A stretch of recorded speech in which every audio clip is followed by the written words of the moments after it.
Bonjour mes amis, que Dieu vous bénisse, tous.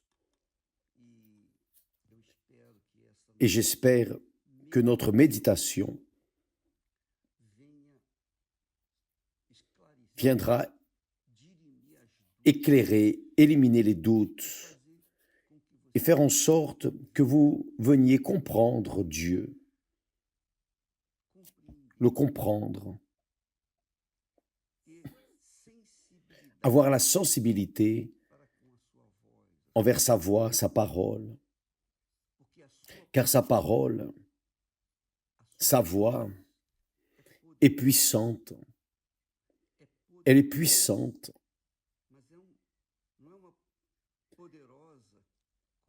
Mais elle n'est pas puissante comme une bombe atomique, non. Elle est puissante au point de transformer votre vie ancienne, votre vieille vie, en une vie nouvelle, 0 kilomètre, toute neuve. Donc la voix de Dieu est capable de faire cela dans votre vie. Vous savez, j'étais en train de demander à Dieu, pourquoi tant de personnes croient en toi, tant de personnes à l'Église, au moins à l'Église universelle, nous voyons tellement de personnes dans ce monde professant la foi chrétienne, vivant leur foi chrétienne. Et cependant, cette foi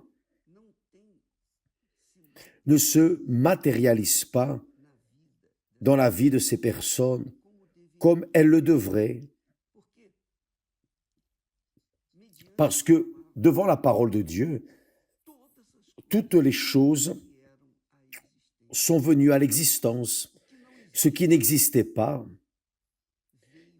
est venu à l'existence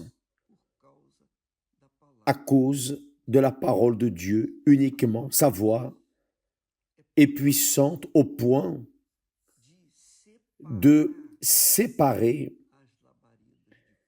les barrières de feu. Vous pouvez voir cela. Imaginez ce que la voix de Dieu est capable de faire dans votre vie. Amenez cela à votre personnel, à votre vie personnelle. Ne regardez pas les autres. Ne questionnez pas, ne demandez pas, ne surveillez pas la vie des autres. Regardez votre vie. Mais avant de regarder votre vie, regardez la parole de Dieu. Méditez en elle. Buvez-en. Absorbez son esprit. Et vous aurez une vie nouvelle. Mais, comme j'étais en train de dire, je demandais, mon Dieu, pourquoi tant de personnes à l'église, tant de personnes viennent, nous prions, nous clamons, nous orientons, prêchons la parole, enfin, tous les jours, de lundi à lundi, de janvier à janvier, dans toutes les situations, quelles que soient les circonstances, nous prononçons cette parole. Mais le résultat est, je dirais, apparemment petit face à ce qu'il a promis. Voyez Israël, par exemple, le peuple élu de Dieu. Les fils dans la chair, les descendants d'Abraham. Ils sont là en guerre, encerclés par les ennemis. Mon Dieu, pourquoi? Pourquoi ceci, pourquoi cela? Ces petites questions que nous nous posons. La vie de ces personnes qui croient en toi, dans ta parole, pourquoi n'y a-t-il pas un résultat comme on s'y attend? Et le Seigneur Jésus répond. Le Seigneur Jésus répond, il a répondu. Il a dit clairement cette parole. Il dit, ce peuple m'honore des lèvres. Ce peuple m'adore des lèvres. Ce peuple professe mon nom des lèvres. Ce peuple répète ma parole. L'Éternel est mon berger, je ne manquerai de rien. Mais il manque tout. Mais c'est tout seulement avec la bouche. Ce peuple fait les sacrifices physiques, mettant l'offrande sur l'autel, mais son cœur est éloigné de moi. Là est la raison. Là est le problème. Là est le problème de la majorité de ceux qui se disent chrétiens.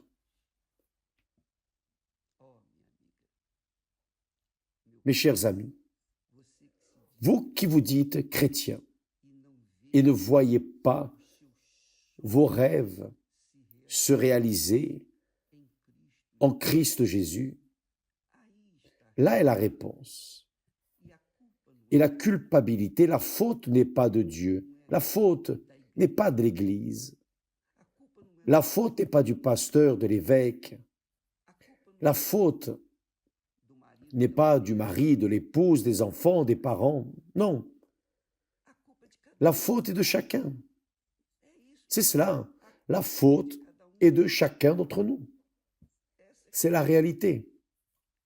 Parce que c'est facile avec les lèvres, même de chanter à Dieu, louer, professer son nom, dire « je peux tout en celui qui me fortifie ». Mais le cœur, c'est-à-dire son essence, l'essence de vos volontés, de vos rêves, de vos projets personnels, cette essence est loin de moi. Loin de moi. C'est là. Ce peuple m'honore des lèvres, c'est-à-dire même des offrandes, des dîmes, des vœux. La plupart des fois, ce n'est que de la bouche, parce que de l'intérieur, la personne égoïste, égocentrique, elle ne veut pas renoncer à ses rêves pour les rêves de Dieu. Elle ne veut pas renoncer à ses désirs en faveur de la volonté de Dieu. Elle ne veut pas renoncer à son cœur pour un nouveau cœur. Non, c'est la réalité. C'est la pure réalité. Et c'est pour cela que les personnes souffrent, même en étant dans les églises, des pasteurs, évêques, des épouses de pasteurs. Je dis cela car je vois cela se produire presque quotidiennement. Des personnes, des collègues à moi, de ministères, qui auparavant étaient des icônes de la foi, des références de foi. Mais lorsqu'on s'y attend le moins, ils sont par terre, prostrés. Ils sont immergés dans la boue de ce monde. Pourquoi? Mon Dieu, pourquoi? Parce que Dieu, mes amis, connaît notre cœur. Il connaît les intentions de notre âme. Il sait quelles sont nos ambitions, nos projets, nos rêves, nos convoitises, vanité. Il sait tout. Donc, il dit, ce peuple m'honore des lèvres, c'est-à-dire physiquement. C'est facile vous avez reçu de Dieu 1000 et enlever les premiers 10%, les prémices, et les mettre sur l'autel. Ça, c'est facile. Parce que Dieu vous a donné 1000. Vous avez 1000 à votre disposition. Et vous allez être fidèle ou non, selon votre vouloir. Dieu vous donne le droit, le privilège de décider, de choisir, d'opter. Donc, c'est facile de pratiquer cela. C'est facile. Parce qu'il suffit de mettre la main dans la poche et de mettre sur l'autel ce qui est de Dieu. Ce qui est difficile, c'est de mettre le cœur sur l'autel. C'est facile de mettre une offrande, même de sacrifice sur l'autel. C'est facile de prendre les 1000 reais que Dieu vous a donnés et les mettre sur l'autel et de rester sans rien, zéro. Oh mon Dieu, voilà mon sacrifice. Mais s'il n'y a pas votre cœur, ce sacrifice ne vaudra rien. Il va vous rendre tout ce que nous mettons sur l'autel, il nous le rend, car tout vient de sa main, tout. Tout vient de sa main. Ah, évêque, attendez. Moi qui ne travaille, que je ne travaille pas, si on va voir si ça vient, le pain quotidien, bien sûr. Mais il vous donne le travail. Il vous donne la santé pour travailler. Il vous donne l'air, l'oxygène pour travailler. Il vous donne la vie pour travailler. Il vous donne un travail pour travailler. Il donne tout. Il pourvoit le besoin de nous tous, croyant, ne croyant pas en lui. Il fait le soleil naître pour tous, bons et mauvais. Il donne tout à tous. Sauf que il voit le cœur de chacun. Il voit. Il a une radiographie parfaite de notre âme, de notre cœur. Et il sait quelles sont les véritables intentions de notre cœur, de nos offrandes, de nos dîmes. Donc, mes amis, ça ne sert à rien de mettre le matériel sur l'autel si le spirituel, vous n'y renoncez pas. Vous ne renoncez pas. Et là, c'est difficile. Laissez-moi vous parler d'une expérience. J'ai déjà beaucoup parlé plusieurs fois, mais ça s'encadre dans ce contexte. C'était une expérience à moi, personnelle, quand j'étais jeune.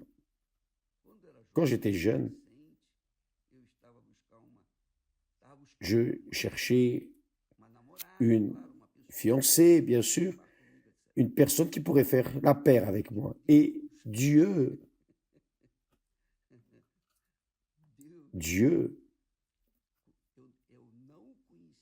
je ne le connaissais pas. Je n'étais pas converti. J'étais un jeune quelconque.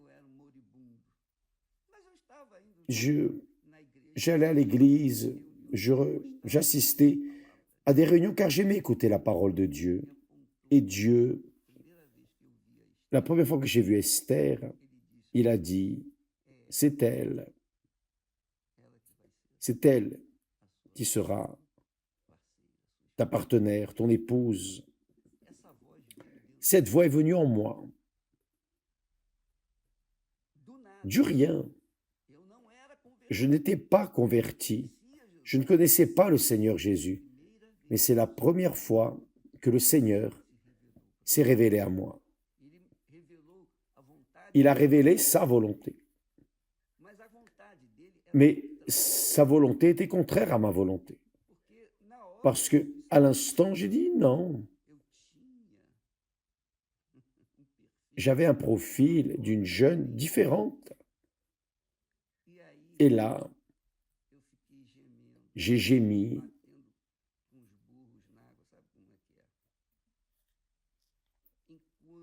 Tant que je n'ai pas écouté cette voix et que je n'ai pas renoncé à mon cœur, au profil de la jeune que je voulais, etc. Tant que je n'ai pas renoncé à ma volonté, j'ai souffert. Et j'ai souffert. Et j'ai souffert. Vous savez combien de temps cela a pris? Laissez-moi voir. Nous nous sommes mariés, elle pratiquement 27 ans, plus ou moins 10 ans. 10 ans. Excusez-moi.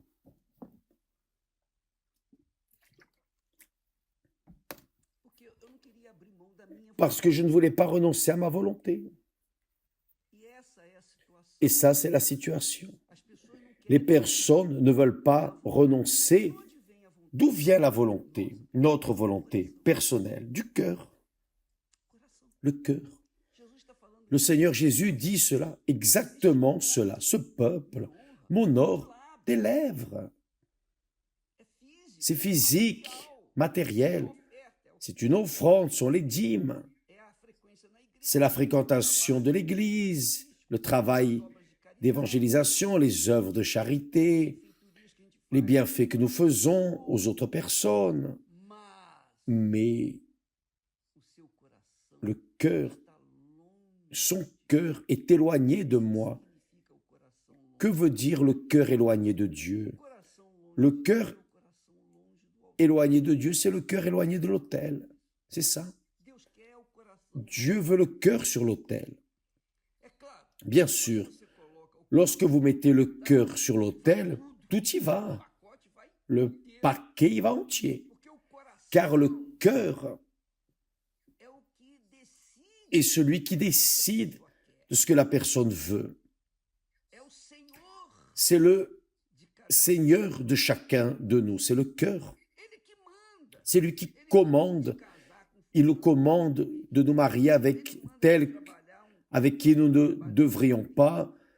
Il nous fait faire un travail que nous n'aimerions pas faire. Il nous ordonne de choisir la profession ABCD. C'est ce bandit de cœur qui est trompeur, corrompu, cruel. C'est ce cœur qu'il veut, le centre de notre volonté. Et lorsque nous mettons le cœur sur l'autel, cela signifie que nous sommes en train de mettre notre volonté soumise à la volonté de Dieu. Cela signifie que nous sommes en train de mettre notre cœur sous la gouvernance du roi, du royaume de Dieu. Mes amis, pensez-y, méditez en ces paroles. Ça ne sert à rien de mettre tout votre argent, vos propriétés, vos richesses sur l'autel. Si votre cœur est à l'extérieur, Dieu n'accepte pas. Il n'accepte pas. Il n'accepte pas. Je sais que vous pouvez avoir la foi pour mettre des offrandes et des sacrifices, mais si cela ne vient pas avec le cœur, ça ne sert à rien. Et je dis le cœur se référant à votre volonté, à vos volontés. Faire de votre cœur un serviteur, une servante de Dieu, et non serviteur de vous-même. La réponse est là à tous les chrétiens fracassés, froids dans la foi, qui veulent recevoir le Saint-Esprit, mais ne le reçoivent pas. Quand la personne reçoit le baptême du Saint-Esprit, c'est parce que Dieu a trouvé l'offrande qu'il cherchait, qui était son cœur. Elle a mis son cœur là, oui, le Saint-Esprit est venu pour occuper et régner dans ce cœur.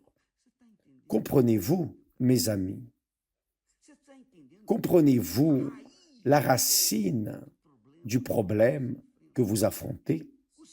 Votre problème, ce n'est pas votre fils, fille, mari, épouse, parents, travail, peu d'argent, votre vie mesquine, misérable. Votre problème, le problème de l'être humain, c'est le cœur. Le cœur, tant qu'il règne en nous, nous sommes voués au fracas, à la disgrâce, une vie mesquine, misérable, ce que nous voyons dans les églises, parmi les pasteurs aussi. Je vois des collègues à moi qui étaient remplis de foi, par terre, prostrés. Pourquoi? Parce qu'ils ont priorisé le fruit des lèvres, les louanges, les adorations, y compris les langues étranges, étranges vraiment même pour Dieu. Mais ce sont des langues étranges. Mes amis, le Seigneur Jésus a dit en peu de mots, mais puissant. Le Seigneur Jésus a dit, ce peuple m'honore des lèvres, mais son cœur est éloigné de moi. Et il ajoute, c'est en vain, voyez, c'est en vain, c'est-à-dire sans utilité, c'est en vain qu'il m'honore en donnant des préceptes qui sont des commandements d'hommes. Donc, mes amis, si vous voulez participer à la campagne d'Israël que l'Église universelle a 2 fois par an, si vous voulez réaliser un rêve, le plus grand des rêves d'ailleurs, c'est le rêve de Dieu, vous le saviez?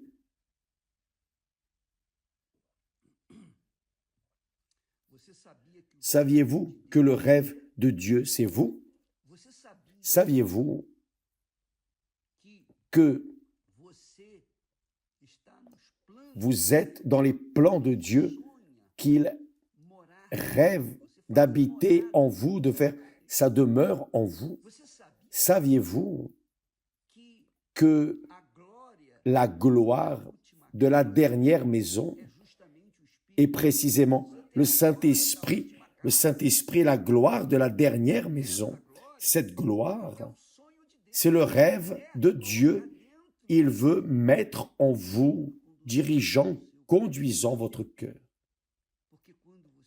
Parce que lorsque vous mettez le cœur sur l'autel, vous cessez de faire des offrandes. Vous commencez à être l'offrande.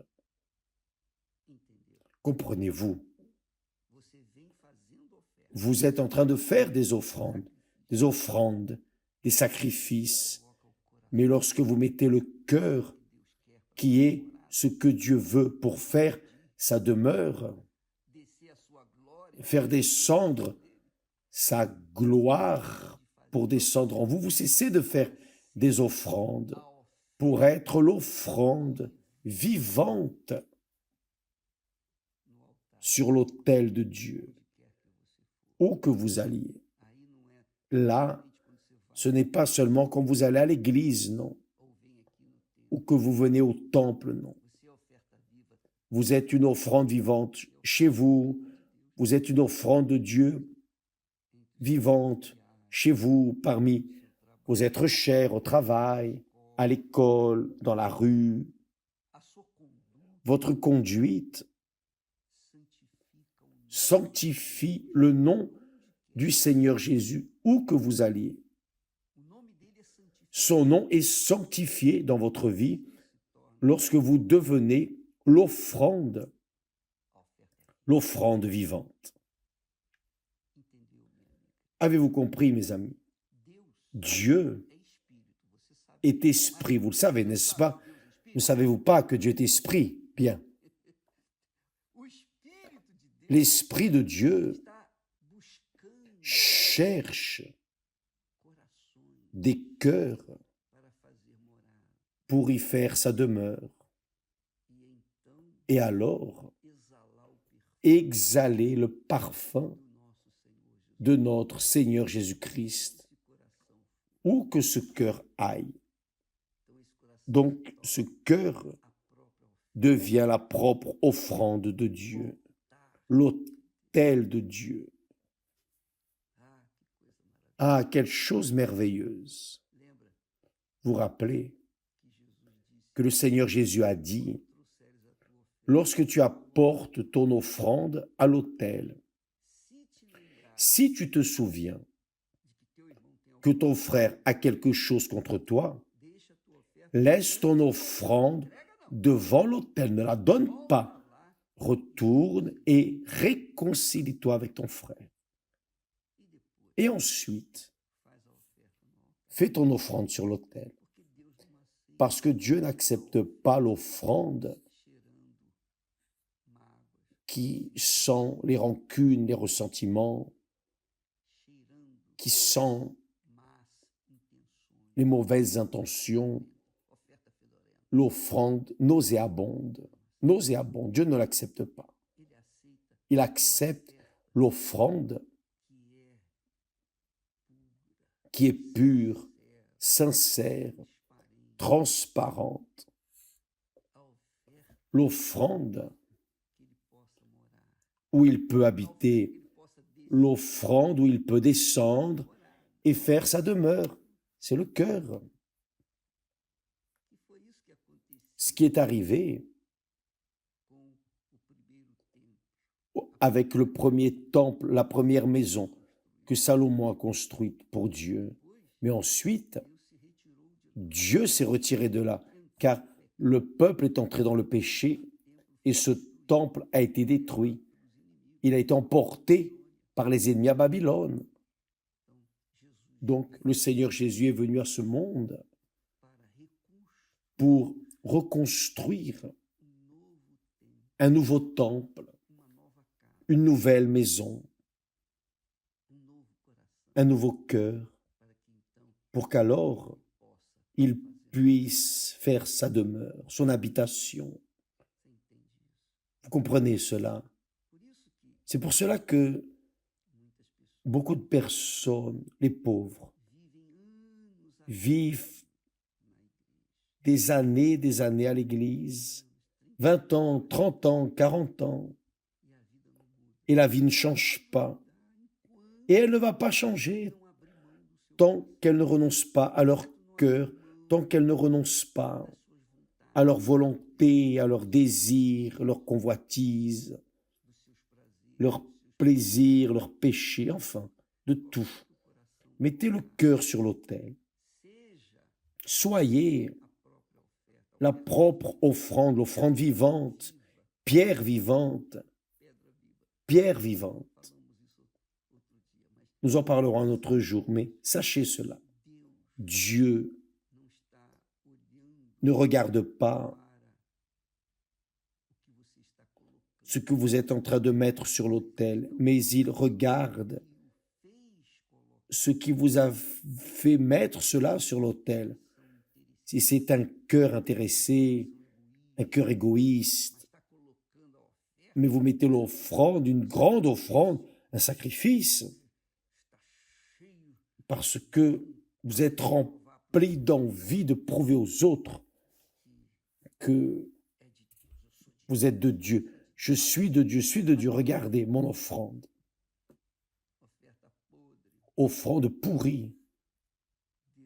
Dieu veut le cœur sur l'autel.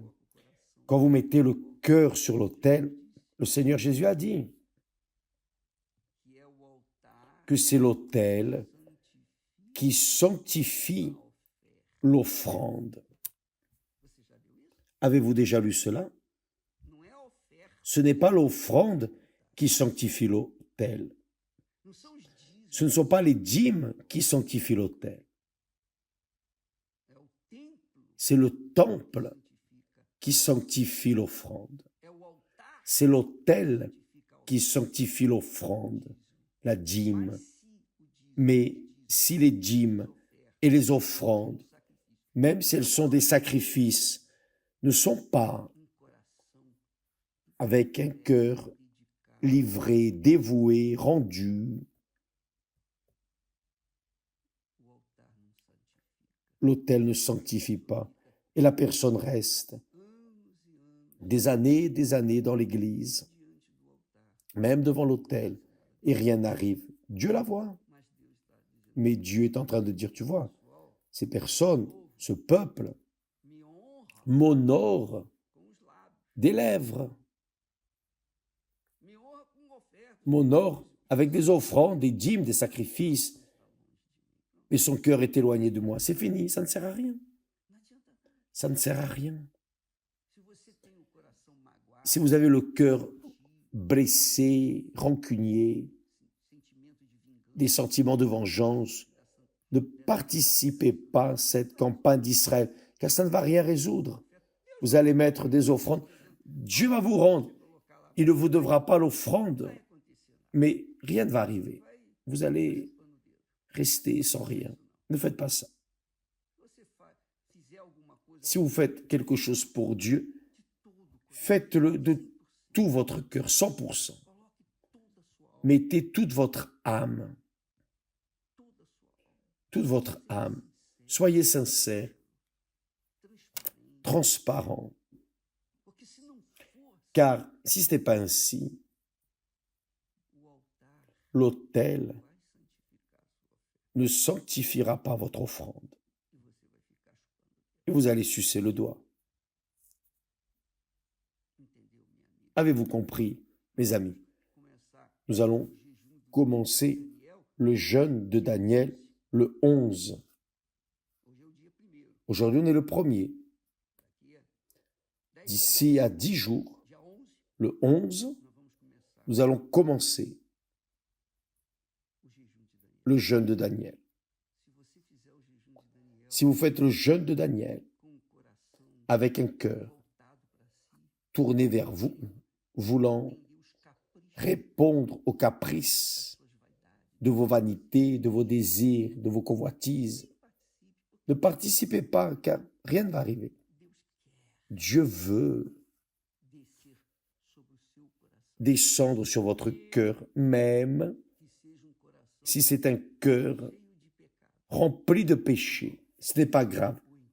Si vous le livrez sur l'autel, alors il descend et fait changer ce cœur. Il vous donne un nouveau cœur. Vous n'allez pas continuer avec le vieux, car il ne va pas faire sa demeure dans un vieux. Il va vous donner un nouveau cœur pour alors descendre, pour que sa gloire descende sur ce cœur et faire de vous un témoin vivant dans ce monde. Faire de vous l'offrande vivante ici dans ce monde. Faire de vous sanctifier son nom ici sur terre. Quelle merveille! C'est très grand. Si vous avez compris cet esprit, si vous avez pris l'esprit et que vous obéissez, vous allez exploser. Sinon, vous allez continuer comme ça. Mercredi, ce mercredi, après-demain, à 20h ici au temple de Salomon, je parlerai plus à ce sujet. Et si vous n'êtes pas intéressé à renoncer à votre cœur, à votre volonté, ne venez même pas perdre de temps. Venez, disponible, disposé. Je veux. Je suis fatigué d'être moi. Je veux. Une vie nouvelle. Une vie nouvelle. C'est une âme nouvelle. Un cœur nouveau. Mais cela, c'est seulement quand vous donnez le vieux. Mercredi, 20h, ici au temple de Salomon. Que Dieu vous bénisse et à demain au nom du Seigneur Jésus. Amen.